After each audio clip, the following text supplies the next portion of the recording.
A family, a piece of paper, and a path to freedom. Leanna Scacchetti takes us to American Ancestors in Boston to show us how one man's curiosity led to a powerful glimpse into our nation's past. The story of American history is being stitched together, page by page, every single day. I love watching the History Channel, so I feel like I'm on an episode of Oak Island right now. That's because Aaron Haynes just discovered how incredible his family heirloom really is. For you to have this is really, really special. We're at American Ancestors in Boston. It's a treasure trove of genealogy, family history, and experts Haynes hopes will help him better understand a document he found at his mom's house a few years ago. A document given to her by her mother, handed down from her mother. And I opened it up and looked at it and was very confused on what this might be. And she said, "That's your ancestors' freedom papers." And I said, "Hold on." Curiosity and questions have led him to experts who hope to have answers. My role in this is to let the document kind of speak for itself. Conservator Todd Pattison has made a living out of restoring and preserving documents, whose fibers and fonts can unlock the secrets of the past, helping determine the real from the recreated, the old from the really old, the rags from the riches. I might be able to notice whether it appears to be machine-made or appears to be handmade. If it's printed, then the printing method, the printing types. Thousands of documents have passed through his workshop here at American Ancestors, but none like the ones Haynes is promising. We don't have as much material from more marginalized people, from people that didn't have access to collections and weren't collected by institutions. I think there has been a bias in institutional collecting that we collect, founding fathers materials and we collect wealthy people because we have historically tried to tell that story. But with this document, Haynes is helping write a new chapter in the story of his family and so many others. These names were hidden for a really long time, purposely obscured.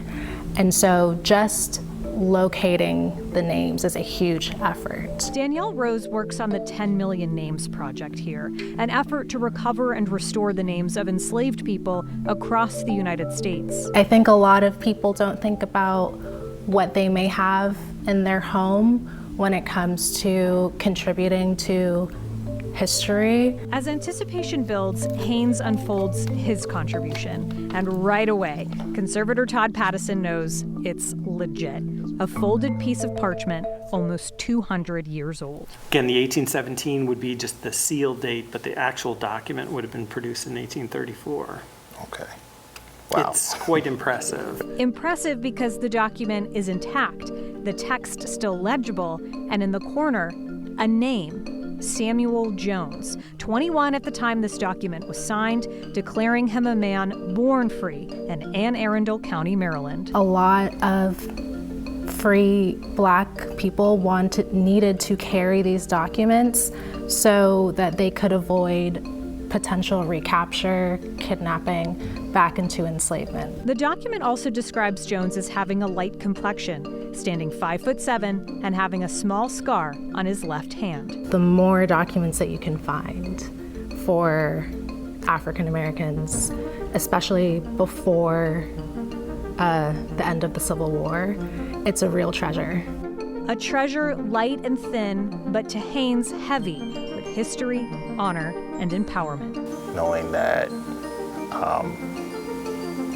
probably I'm here because he did this step. Just a feeling of just being grateful of what I have and feeling grateful of what my family has been through, and knowing that through these trials and tribulations that we can just overcome any obstacle. One obstacle down, one question answered, now a door open for more research into his past. The weight of it, I don't think haven't realized just how much it just weighs in on just the history of not just my family, just of this country itself, and what it means to me as just an African American man, knowing that I have a relative's freedom papers. He'd just be very proud that we're able to reach out and help uplift his history and his life in as best way as possible. That was amazing to see. Our thanks to Leanna for that story. American Ancestors is currently researching Haynes' family tree to learn more about Samuel Jones and to connect the missing links between them. This year marks the 100th anniversary of Black History Week, established by Carter G. Woodson, which later became Black History Month. The month also marked the passing of a civil rights icon. Our flag is red, white, and blue, but our nation is rainbow. Red, yellow, brown, black, and white, we're all precious in God's sight. Reverend Jesse Jackson died in February at the age of 84. This is footage of him speaking outside Harvard University in 1990. Jackson had deep ties to Boston. He modeled his Rainbow Push Coalition after what Boston civil rights activist Mel King created here. Local leaders are remembering the legacy he leaves behind. He was a man who fought for the dignity of every person. He fought for equity and civil rights. He marched with King, learned from King. Pushing America forward is really what his legacy will be. There are brilliant women, people of color, who had been locked out of the highest halls of power in this country, and he cracked the ceiling and allowed for what would eventually become President Obama to shatter it. And make it possible for an African American to become president. Jackson was part of the voting rights march from Selma to Montgomery, Alabama. He went on to run for the Democratic presidential nomination in 1984 and 1988. Jackson died after battling a rare neurological disorder that affected his ability to move and talk. A huge loss.